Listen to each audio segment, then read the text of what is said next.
आम्हाला असं कळलं की आद्या हा ब्रँड जो आहे हा दागिन्यांचा आहे, बरोबर आहे ना? कुठल्या तऱ्हेच्या दागिन्यांचा आहे? आद्या आता मागची 6 वर्ष चांदीच्या प्युअर सिल्वर किंवा ज्याला स्टर्लिंग सिल्वर 92.5 सिल्वर म्हणतात, तसं फक्त चांदीच्या दागिन्यांचा आता ब्रँड आहे. चालू करताना हा वेगवेगळ्या मटेरियल्समध्ये मी चालू केला होता, पण आता त्याची ओळख चांदीचे दागिने. ते चांदीच्या दागिन्यांचं एकंदर दागिन्यांच्या मध्ये स्थान काय?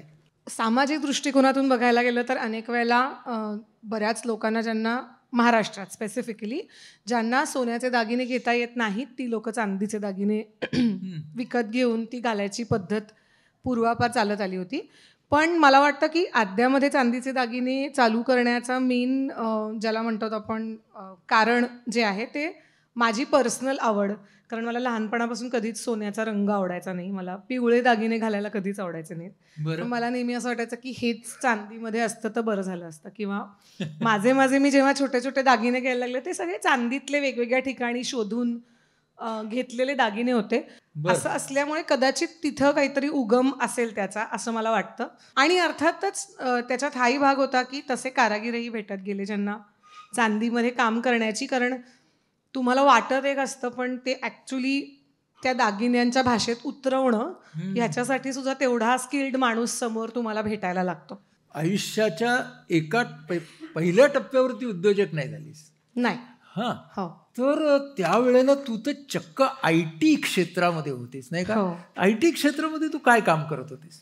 मी इंजिनिअरिंग नंतर SAP नावाच्या SAP ज्याला युजली म्हणतात, मी SAPमध्ये कन्सल्टंट म्हणून 9 वर्ष नोकरी करत होते आणि 1.5 वर्ष फ्रीलान्सिंग करत होते नंतर.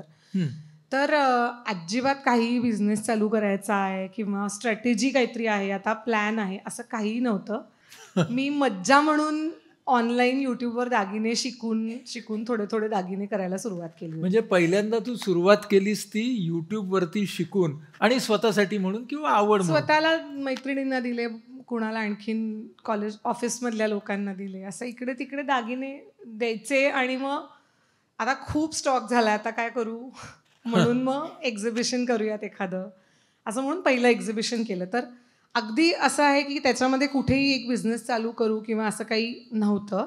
पण फेसबुकवरती पेज ओपन करून मी तिथे ते फोटो टाकायला सुरुवात केली होती, जी त्या वेळची खूपच नॉव्हेल किंवा अशी खूपच नाविन्यपूर्ण संकल्पना होती. की तेव्हा सोशल मीडिया जस्ट एक येऊन 2-3 वर्ष झाली होती आणि कोणीतरी ऑनलाईन ज्वेलरी टाकतंय आणि ते विकण्याचा प्रयत्न करतंय, ही आयडियाच खूप नवीन होती. त्यामुळे आणि ते मुख्य कारण झालं ती आवड बिझनेसमध्ये कन्वर्ट करण्याचं. कारण आम्हाला काही समजण्याच्या आधी साधारण 2-2.5 लाख लोक आमच्या पेजवरती वर्षभरात आली आणि भारतभरात मी ऑलरेडी सगळीकडे ज्वेलरी पाठवत होते घरी बनवून.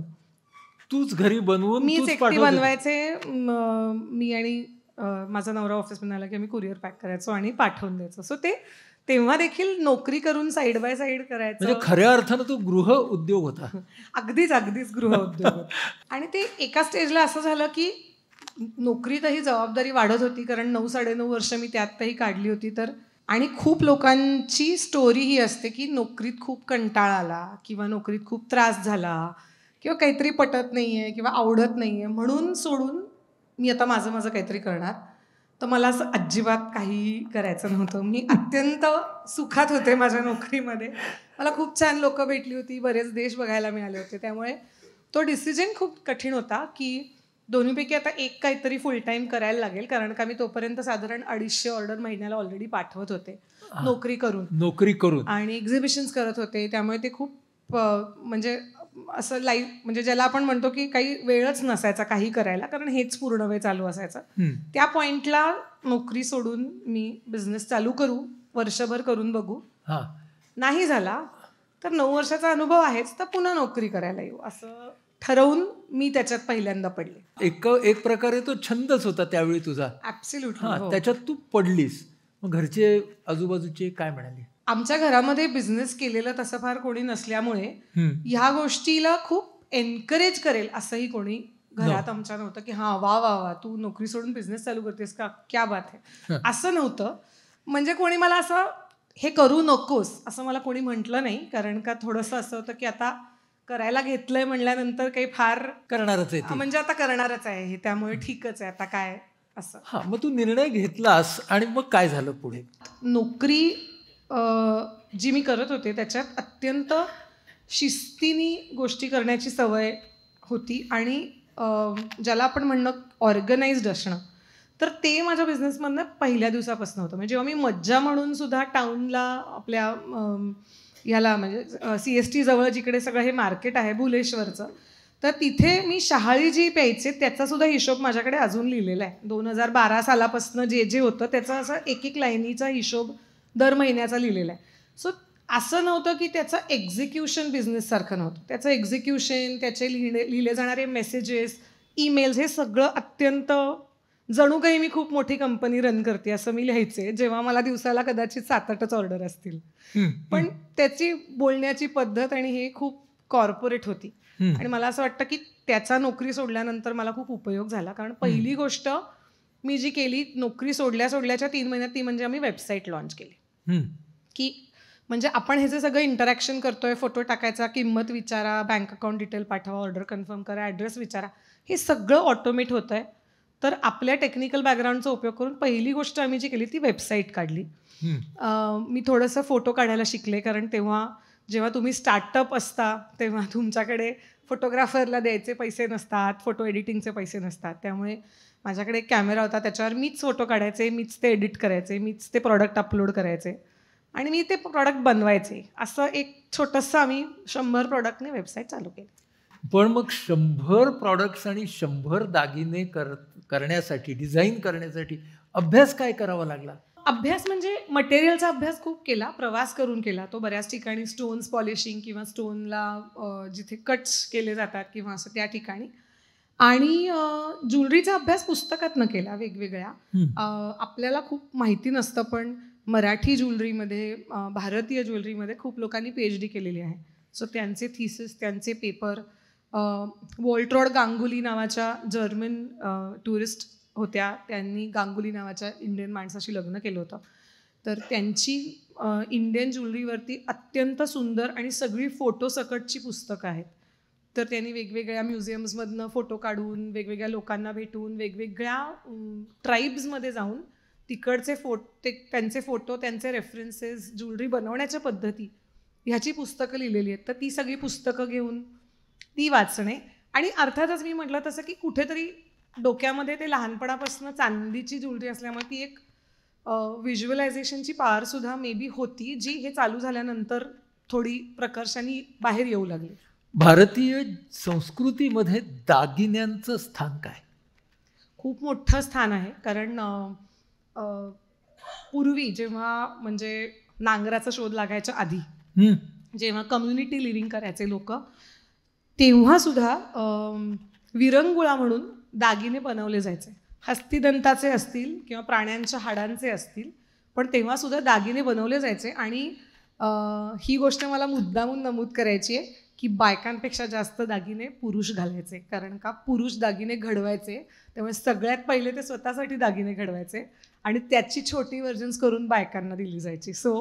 तर दागिन्यांची परंपरा प्रचंड जुनी आहे. राजे राजवाड्यांच्या गोष्टींमध्ये राजांनी माळ काढून दिली, म्हणजे राजे माळ घालतच होते.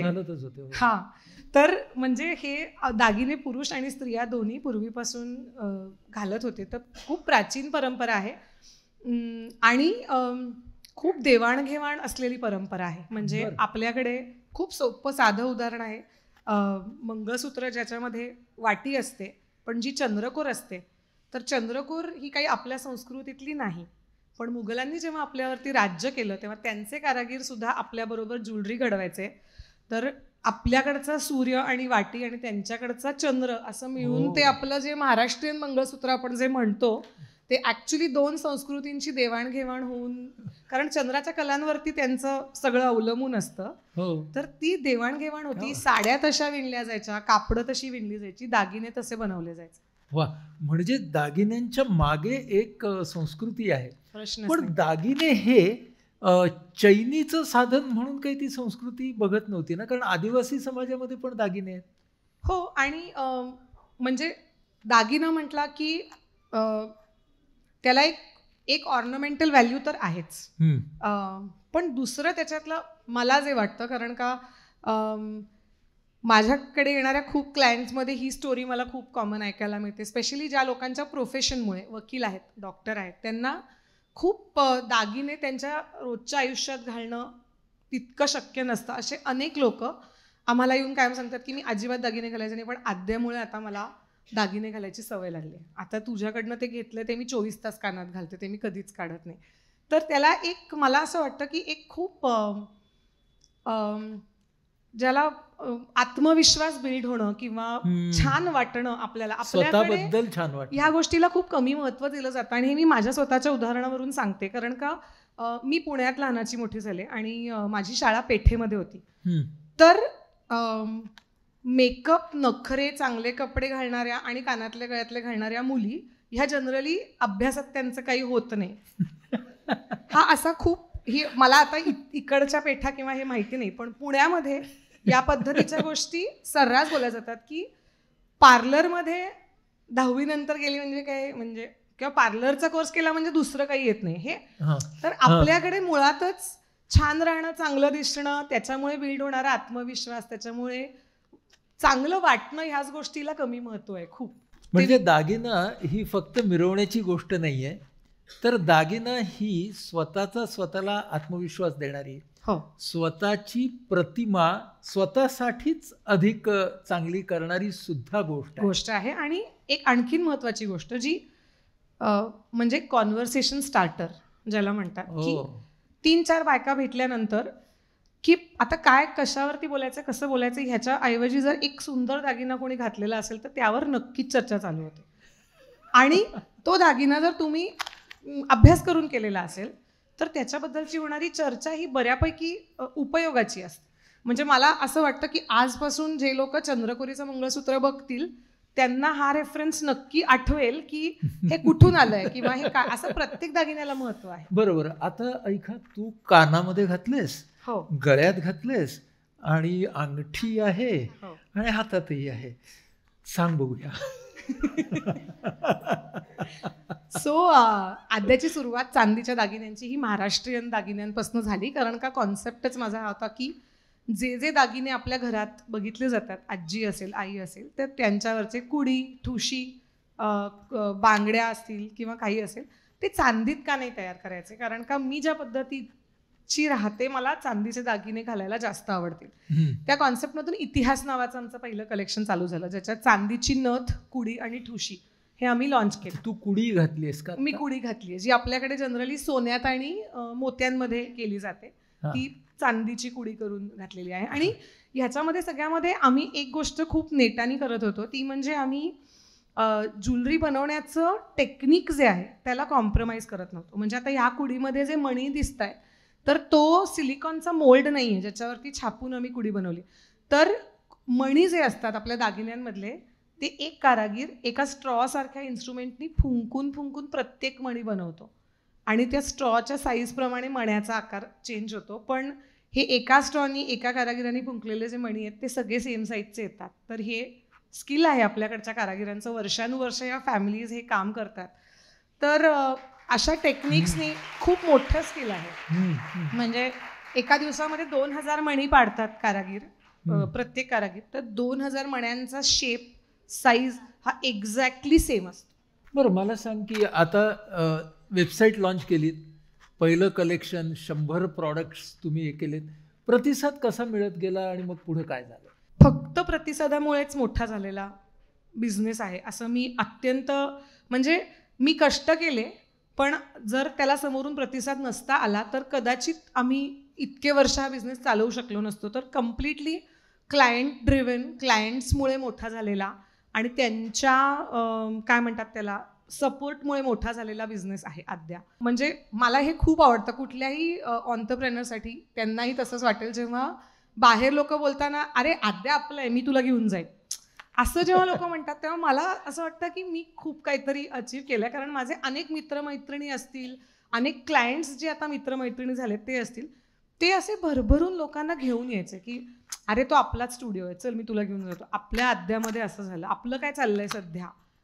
ह्याच्यातूनच मला वाटतं की तो बिझनेस आत्ता जिथे कुठे आहे तितका झाला. आज तुमचा कॅटलॉग कितीचा आहे? आमच्याकडे आता 2400 लाईव्ह प्रोडक्ट्स आहेत.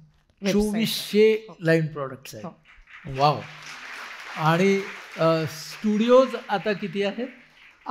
2 स्टुडिओ आहेत आमचे. पुण्यातला एका जागेतून दुसऱ्या जागेत असं शिफ्ट होत होतं. आम्ही आत्ता 3ऱ्या स्टुडिओमध्ये 3 वर्षापूर्वी आलो. जो 4500 स्क्वेअर फीटची बिल्डिंग आहे 3 मजली. तर त्याच्यामध्ये आम्ही त्याला तिकडे आल्यानंतर आम्ही आद्याचं नाव हाऊस ऑफ आद्या केलं. कारण आमचं ते घर आहे मोठं 3 मजली, ज्यात आमची सगळी टीम असते. तिथेच आम्ही सगळे शूट करतो, तिथेच अनेक प्रॉडक्ट्स तयार होतात.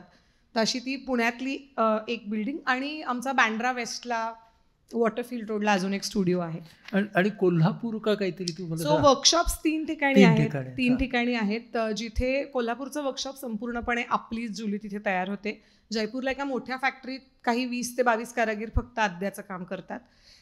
चेन्नईहून थोड्याशा गोष्टी आपण तयार करून घेतो. सो असं 3 ठिकाणी काम होतं. आणि भारताबाहेर 3 देशांमध्ये म्हणजे सिंगापूर, दुबई आणि न्यूझीलंड अशा 3 ठिकाणी B2B बेसिसवरती, म्हणजे त्यांनी तिकडे आद्या चालू केलं आणि आम्ही त्यांचे सप्लायर आहोत. म्हणजे आता 3 देशांमध्ये पण 3 देशांमध्ये दुकानं आहेत आणि आम्ही साधारण 45 देशांमध्ये आमच्या पुण्याच्या स्टुडिओतनं शिपिंग पण करतो. म्हणजे आता हे वाढत गेलं. हो. अनेक ठिकाणी, मग अनेक जण, मग हे सगळं करताना तुझा व्याप जसा वाढत गेला तशी मग तुझी कोर टीम वाढत गेली का? हो, ॲब्सोल्युटली. आम्ही आत्ता सध्या 28 लोक एकत्र काम करतो. आणि ह्याच्यामध्ये कारागीर मी सांगत नाही आहे, कारण का ते वेगळ्या ठिकाणी असतात. ही फक्त पुण्यात आमची 28 लोकांची टीम आहे, पुण्यात आणि मुंबईतल्या आमची टीम मिळून. तर आमच्याकडे पण तेच आहे. टीमच्या शिवाय म्हणजे इमॅजिनसुद्धा करणं की आपण असं काही करू शकू हे इम्पॉसिबल आहे. आद्याचं सोशल मीडिया अत्यंत स्ट्रॉंग आहे. तिथून आमचा सगळा बिझनेस येतो. आम्ही आजपर्यंत कुठेही पेड PR केलेलं नाही. म्हणजे कुठलंही आर्टिकल, इंटरव्ह्यू कुठेही कधीही छापून आणलेला नाही. कुठल्याही न्यूजपेपरमध्ये असं कधी काहीतरी ब्रँडबद्दल लिहून आणलं किंवा असं नाही केलेलं. आणि TV वरती ॲड दाखवणं हे मीडियम अफोर्ड करणं शक्य नाही स्टार्टअपला. त्यामुळे आमच्या सगळ्या ॲड्स या सोशल मीडियावरती असतात. तर ते सोशल मीडियाचं काम करायची एक मोठी टीम, प्रोक्युअरमेंट, त्याच्यानंतर सेल्स, अशा वेगवेगळ्या टीम्स आहेत ज्या आमच्या भक्कम पिलर्स आहेत आद्याचे. आणि तुझ्या नवऱ्याने आद्या कधी जॉईन केलं? त्यांनी Day 1 पासूनच जॉईन केलं होतं. त्यांनी नोकरी सोडून 2018 साली जॉईन केलं. बरं, पण त्याचा पाठिंबा होता? त्याचा पाठिंबा नव्हता. त्याची आयडिया होती. मी नोकरी पहिले सोडली, बिझनेस त्याला करायचा होता. सो मी नोकरी पहिले सोडली आणि मी तो चालू केला. कारण का बेसिकली दागिन्यांचा बिझनेस होता आणि मी त्याचे स्केचिंग करत होते आणि त्याला माझा वेळ लागणार होता पूर्ण. त्याच्यामुळे कोणत्याही व्यवसायाला आर्थिक मदत लागते.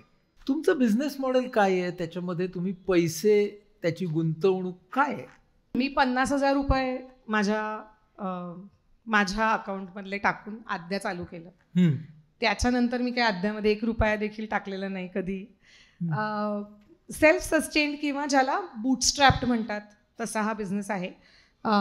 अजूनपर्यंत आम्ही इक्विटी देऊन फंडिंग घेतलेलं नाही आहे. अख्खा जर्नी हा बिझनेसमधून आलेले पैसे पुन्हा बिझनेसमध्ये टाकणे ह्या बेसिसवरती आत्तापर्यंत ग्रो झालेला बिझनेस आहे. काही वर्षानंतर कदाचित आम्ही फंडिंग घेऊ, पण इन्व्हेस्टर्स असतीलही. पण आत्ता या स्टेजला आम्ही पूर्ण 50-50 पार्टनर्स आहोत आणि it is a debt free business. आमच्यावरती लोन नाही कुठलंही. हा तुझा व्यवसाय वाढत असतानाच मध्ये कोरोनाचा काळ आला? हो. हा, मग त्या काळाशी सामना कसा केला? करोना जेव्हा झाला तेव्हा 40 दिवस सगळं बंद झालं अचानक. आम्हाला ई-कॉमर्सचा लायसन्स मिळाला मेमध्ये. त्यामुळे 40 दिवस आमचा स्टुडिओ आणि सगळंच अर्थात पूर्ण बंद होतं आणि ते अनएक्सपेक्टेडली झालं. पण मी पुन्हा एकदा सोशल मीडियाचा उल्लेख करीन, कारण का सोशल मीडियावरती प्रचंड ॲक्टिव्ह आमचा ब्रँड असल्यामुळे मी करोनाच्या काळात टाटा ग्रुपचे जे रतनजी टाटा आहेत त्यांनी एक पोस्ट केली होती, कारण का गाड्यांची त्यांची फॅक्टरी बंद झाली होती तेव्हा. तर त्यांनी एक पोस्ट केली होती आणि बरंच काय काय लिहिलं होतं की अशी परिस्थिती आहे, असं आहे तसं आहे. आणि शेवटी एक वाक्य लिहिलं होतं की आत्ता all we can do is adapt and create. So ते वाक्य करोनाचं सगळं चालू झाल्यानंतरच्या आठवड्याभरात साधारण ती पोस्ट आली होती, कारण आय थिंक तेव्हा साधारण हे कळलं होतं की आता काही चालू होणार नाही आहे.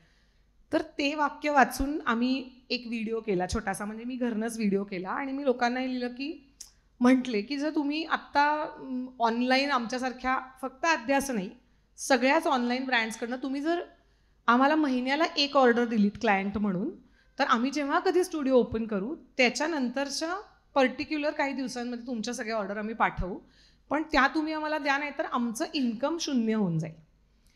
आणि मी तो व्हिडिओ पोस्ट केला असा विचार करून की बघितला तर बघितला कोणीतरी, नाही तर डिलीट करून टाकताच येतो असं काही म्हणजे. पण आम्ही जेव्हा स्टुडिओ ओपन केला 40 दिवसांनी तेव्हा 470 ऑर्डर आम्हाला आल्या होत्या. आणि मला असं वाटतं की तुम्हाला हेही माहिती नाही की तुम्ही या कधीपर्यंत देऊ शकाल. त्या काळात हा विश्वास ठेवून 470 ऑर्डर आम्हाला आल्या होत्या. त्यात आमचे पुढच्या 2-3 महिन्याचे लोकांचे पगार, स्टुडिओचं भाडं, हे सगळं नाही म्हटलं तरी तुमचं आउटगोईंग बंद होत नाही. त्यामुळे ते सगळं निघालं. आणि तेव्हापासून आम्ही ती अडॅप्ट आणि क्रिएट नावाची सिरीज चालू केली. आणि आमची सर्वाधिक ग्रोथ कोविडमध्ये झाली, कारण का लोकांना हे माहिती होतं की आपण जर आत्ता अशा बिझनेसेसना नाही सपोर्ट केला तर इट इज व्हेरी प्रॅक्टिकल की ह्यांचं काहीच घडू शकत नाही. कोविडनी आम्हाला ॲक्च्युली बऱ्यापैकी हात दिला. आणि एक होतं की काय झालं होतं, कोविडला ठप्प झालं सगळं, म्हणजे आज बिझनेस चालू आहे आणि उद्या सगळं बंद आहे. तर तुम्ही बेसिकली इतके खाली जाता की आता तिथून तुम्ही फक्त वरच जाऊ शकता, त्याहून खाली जायला स्कोपच नाही आहे. मग किती लवकर वर जाता येईल ह्याच्यासाठी काय काय करता येईल ते आम्ही करत गेलो. आणि ह्याच्यामध्ये स्टाफनी म्हणजे करावं तेवढं कौतुक कमी आहे, कारण आम्हाला 40 दिवसांनी ई कॉमर्स कंपनी म्हणून लायसन्स मिळाला. तर ज्या काळात जवळपास 6-6 महिने लोक घरी होती त्या काळात आमचा सगळा स्टाफ त्या 40 दिवसानंतर रोज स्टुडिओला येत होता. त्यामुळे ही खूप मोठी गोष्ट आहे. गजरा ही काय संकल्पना आहे, गजरा हे काय आहे? तर इतिहास जे पहिलं कलेक्शन मी केलं तेव्हा त्याची पण एक थोडीशी गोष्ट अशी आहे की मला लहान असतापासून लांब केस आणि त्याच्यावरती गजरा असं फार आवडायचं, पण माझा नेहमी बॉयकट असायचा. तर मी ते असं इथे गजरा लावायचे. सो मी जेव्हा इतिहासचे दागिने करत होते तेव्हा मी म्हटलं की आपण चांदीत गजरा करायचा. तर कारागीर मला मॅडम नाही होणार शक्य, असं चांदीत गजरा वगैरे नाही करता येणार, ते फुलं टोचतील आणि असं होईल. म्हटलं नाही करायचा, काही असू दे, चांदीत गजरा करायचा. आपण त्याच्यासाठी फुलांचे साचे आणू, हे आणू, ते आणू. 1.5 वर्ष आम्ही 17-18 वेगवेगळे प्रयत्न केले, तर ते काही घडलं नाही. ते तुटायची फुलं आणि झालीच नाहीत अर्ध्या वेळेला फुलं. मग शेवटी आम्ही असं ठरवलं की आता आपण साचे नको आणायला, काही नको, आपण हाताने पत्रा कट करून फुलं तयार करूयात मोगऱ्याची.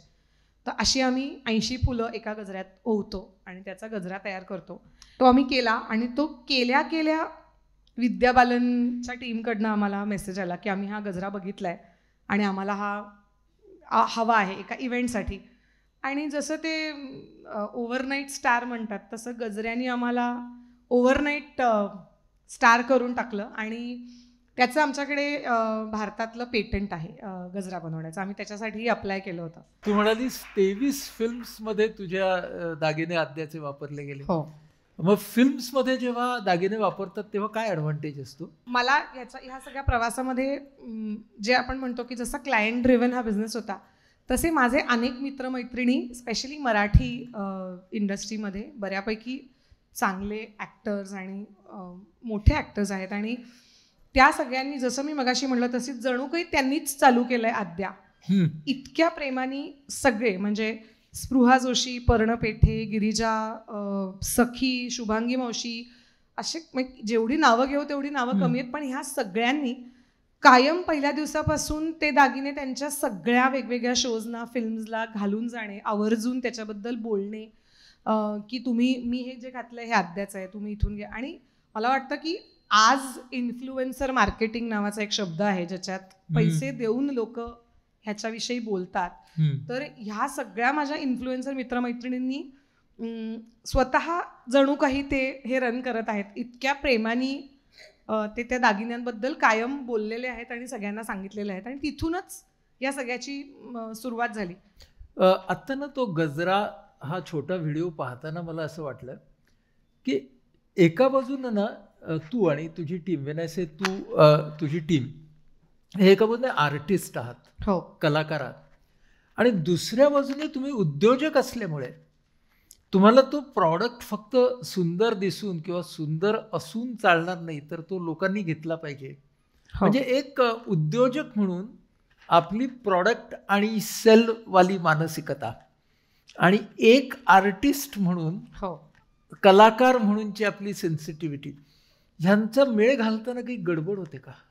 मला फारच लाज वाटायची टेबलच्या या साईडला उभं राहून दागिने विकायला, कारण माझं असं होतं की मी तर चांगला दागिने केला, घ्यायचं तर घ्या, असं होतं माझं सुरुवातीला. जे माझ्या लक्षात आलं की असं करून होणार नाही आहे, कारण का चांगला दागिना आहे हे तुम्हाला माहिती आहे, पण तुम्ही समोरच्या माणसाला त्याच्याबद्दल जर एज्युकेट केलं नाही तर त्याला हे कधीच कळणार नाही की हँडमेडचं महत्त्व काय आहे, तुझे दागिने वेगळे का आहेत, त्याच्यासाठी मी ह्या 4 ब्रँड्सपेक्षा थोडेसे जास्त पैसे का द्यावेत, ते मला किती वर्ष कम्फर्टेबली घालता येणार आहेत, त्याचा फिनिश कसा राहणार आहे, हे सगळं जर तुम्ही लोकांना सांगितलं नाही तर त्याचं काय म्हणतात त्याला, ते त्यांच्यापर्यंत पोचणार नाही आहे. त्यामुळे जितकं बनवणं महत्त्वाचं आहे तितकं त्यांच्यापर्यंत ते पोचवणं महत्त्वाचं आहे, हे मला ओव्हर फ्यू इयर्स कळलं. पण दुसरा मोठा रेझिस्टन्स जो मला स्वतःला खूप होता तो असा होता की जो पुन्हा मी म्हणेन की पुण्यातलं किंवा एक आपल्या सगळ्या मराठी घरातलं हे अपब्रिंगिंग असतं. आणि correct me if I am wrong, पण लहानपणापासून आपल्याला हे सांगितलेलं असतं की समजा तुमचा पहिला नंबर आला, गप्प बस, हवेत जाऊ नको, जमिनीवर राहा, की म्हणजे तुम्ही काहीही करत असाल तर त्याच्याकडे पहिले कसं ते तुम्हाला हवेतच पोचवणार आहे असा आपला एक स्वतःविषयी आणि स्वतः काय करतो ह्याच्याविषयी कुठेही शक्यतो बोलू नये, तुमचं काम बोलेल. पण जेव्हा तुम्ही एक बिझनेस करता तेव्हा एक अख्खी विंग सेल्स आणि मार्केटिंग हे प्रूव्हन सायन्स आहे आणि तुम्हाला ते करावं लागतं. तुम्हाला तुमचं प्रॉडक्ट घेऊन लोकांच्या समोर जावं लागतं. माझ्या केसमध्ये प्रॉडक्ट आणि मला पूर्ण वेगळं करणं खूप कठीण आहे, कारण का मी एक पुरुष असते आणि मी दागिना बनवत असते तर मी म्हणलं नसते ही बघा मी घातलेली कुडी आहे, पण आज मी इथे आली आहे, मी कानात कुडी घातली आहे आणि ती बघून 10 लोकांना वाटेल की मला पण हे प्रॉडक्ट पाहिजे. सर हे मार्केटिंग आहे आणि हे कुठल्या तरी एका पॉईंटला तुम्हाला तुमचं मराठी पण थोडंसं बाजूला ठेवून एक थोडंसं स्वतःला ओपन करावं लागतं आणि म्हणावं लागतं की नाही, मी बनवलेलं प्रॉडक्ट चांगलं आहे आणि आम्ही खूप भारी चांदीचे दागिने बनवतो आणि तुम्ही ते घेऊन बघा. म्हणजे लोक सांगतीलच भारी आहेत, पण तू भारी बनवलंयस तर तू म्हण की मी भारी बनवलंय. सो हे मला खूप महत्त्वाचं वाटतं आणि मला अजूनही असं वाटतं की इतकं इमेन्स टॅलेंट आहे. म्हणजे आपण छोट्या छोट्या प्रदर्शनांना जर गेलो तर इतक्या सुंदर वस्तू बनवलेल्या असतात, पण लोक त्यांच्या वस्तूंबद्दल एकही वाक्य बोलत नाहीत.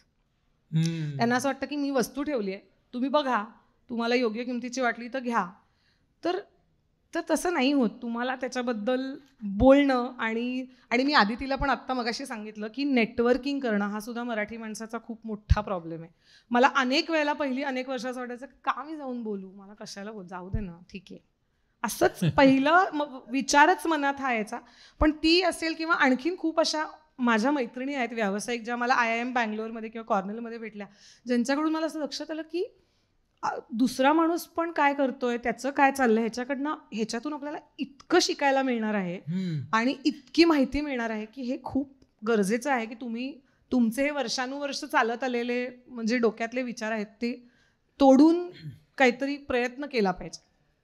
पण आता तू उद्योजिका झाल्यावरती उद्योजकतेचं कुठे कुठे आणि काय काय प्रशिक्षण घेतलंस? पहिलं तर प्रशिक्षण IIM बँगलोरमध्ये घेतलं. त्यांचा गोल्डमॅन सॅक्स नावाचा कोर्स आहे जो स्पॉन्सर्ड असतो कम्प्लिटली आणि त्याच्यामध्ये 3 महिन्याचं तुम्हाला प्रशिक्षण, 3 महिन्याचा कोर्स असतो. त्याच्यामध्ये तुम्हाला बिझनेसचे सगळे बेसिक्स, प्लॅन्स. तर 19 साली पहिल्यांदा मी माझ्या बिझनेसचा प्लॅन केला.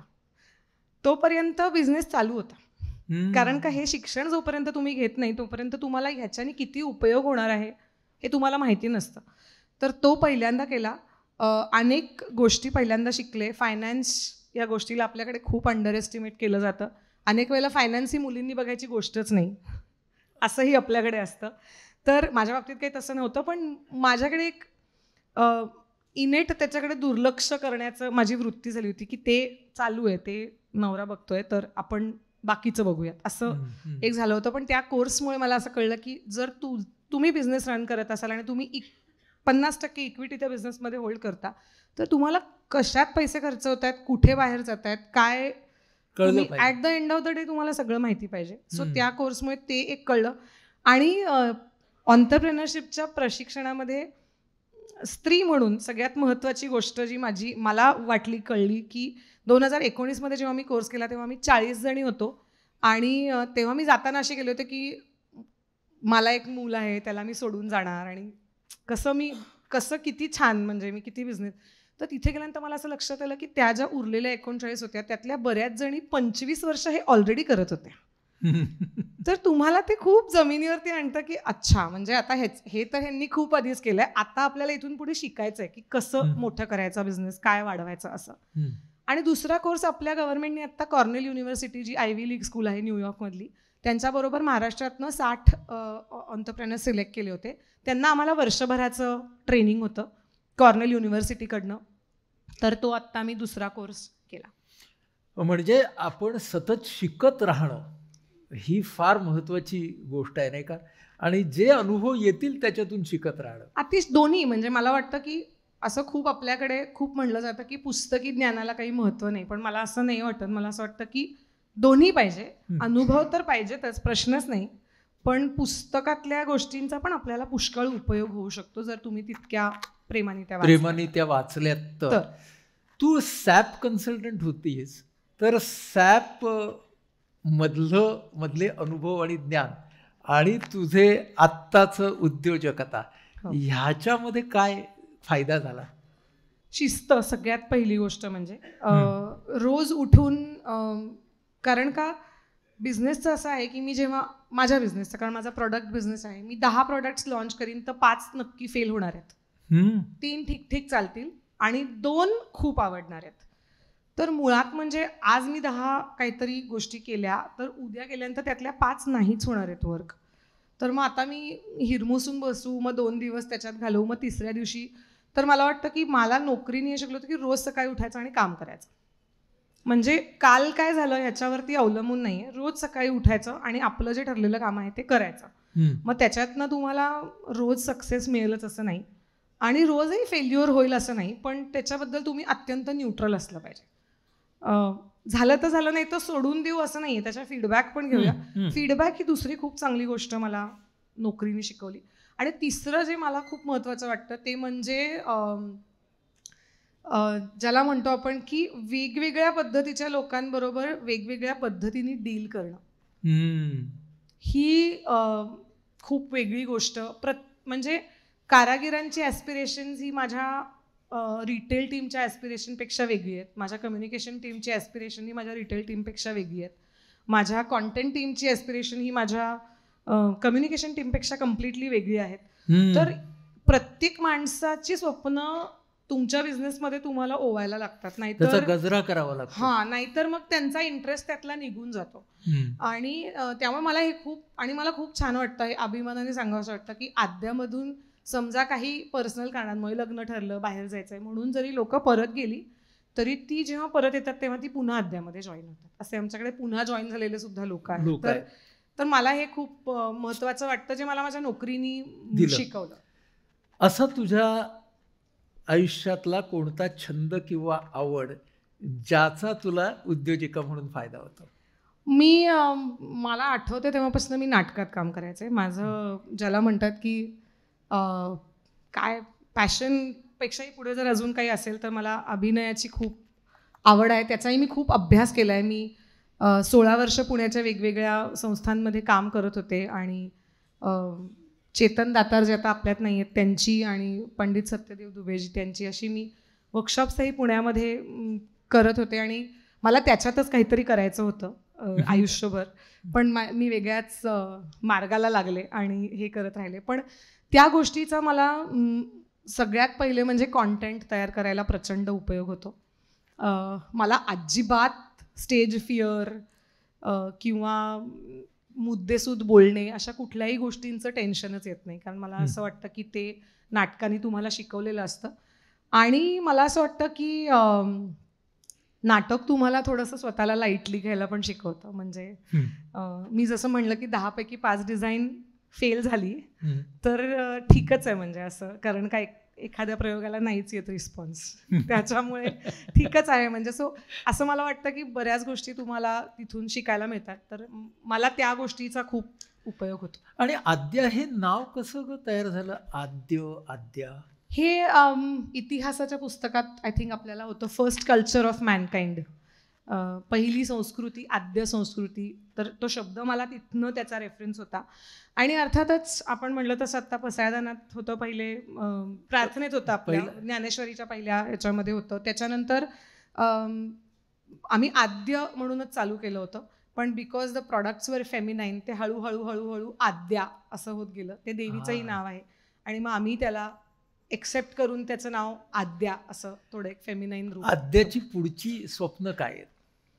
पुढची स्वप्न म्हणजे हेच आहेत की खूप मोठा चांदीच्या ज्वेलरीचा ब्रँड व्हावा, पण तो असा ब्रँड असावा की ज्याच्याबद्दल बोलताना लोक अरे ते दाखवतात वेगळं पण विकतात वेगळं असं कधीच कोणी म्हणू नये. प्रत्येक दागिन्याच्या बद्दलची ऑथेंटिसिटी कायम असावी. मग ते स्केल थोडं कमी स्पीडनी वाढलं तरी चालेल. मला असं वाटतं की खूप बेबी स्टेजमध्ये आत्ता बिझनेस आहे. आम्ही 7 वर्ष चांदीचे दागिने करतोय. तर मला असं वाटतं की फ्युचरमध्ये आमच्याकडे ह्या दृष्टीने बघितलं जावं. नंबर वाईज आम्ही आत्ता भारतामधल्या पहिल्या 5 ब्रँड्समध्ये ऑलरेडी आहोत, पण त्या नंबर्सपेक्षा पण मला असं महत्त्वाचं वाटतं की प्रत्येक माणसाला हा ब्रँड माहिती असला पाहिजे आणि तो ॲस्पिरेशनल ब्रँड पण असला पाहिजे. म्हणजे मी नेहमी हे उदाहरण देते, टीममधल्या सगळ्यांना पण देते मीटिंगमध्ये, की रस्त्यावर 10 दुकानं आहेत आणि चल सगळ्या दुकानांमध्ये दागिने चेक करू, त्यातलं एक दुकान मला कधीच व्हायचं नाही आहे. आपण आद्यामध्ये जाऊन दागिने आणू किंवा मी आज आद्या घातलंय असं प्रत्येकाने म्हटलं पाहिजे असं मला वाटतं. आणि ते कधीतरी फारच ऑर्नमेंट किंवा दागिना हा जसं प्रतिष्ठेचा आहे, जसा स्वयंप्रतिमेसाठी आहे, तसं दागिना हा नात्यांना जोडण्यासाठी सुद्धा आहे. तेव्हा दागिन्यांच्या द्वारे जोडणं हे यापुढे सुद्धा असंच सुरू राहू द्या आद्याचं. अशा खूप खूप खूप खूप शुभेच्छा.